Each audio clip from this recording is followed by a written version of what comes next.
எனவே பலர் என்னிடம் வந்து செல்வம், தேக ஆரோக்கியம், ஆற்றல், புகழ், பதவி, வியாதி நிவாரணம் முதலிய உலக பொருள்களையே கேட்கின்றனர்.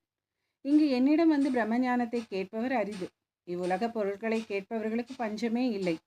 ஆத்மார்த்த விஷயங்களில் ஆர்வமுடைய மனிதர்களை காண்பது மிகவும் அரிதாகையால் உம்மை போன்ற மனிதர்கள் வந்து என்னை பிரம்மஞானம் தரச் சொல்லி வற்புறுத்தும் போது அத்தருணத்தை நான் அதிர்ஷ்டமும் புனிதமும் வாய்ந்ததாக கருதுகிறேன்.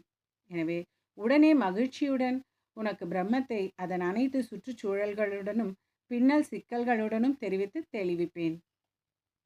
இதை புகன்ற பின்னர் பாபா அவருக்கு பிரம்மத்தை புலப்படுத்த ஆரம்பித்தார். அவரை அங்கே அமரும்படி செய்து பிரிதோர் உரையாடலிலோ விவகாரத்திலோ அவர் ஈடுபடும்படியாக செய்தார். இவ்வாறாக தற்காலிகமாக அவரை தம் வினாவினை மறக்கச் செய்தார்.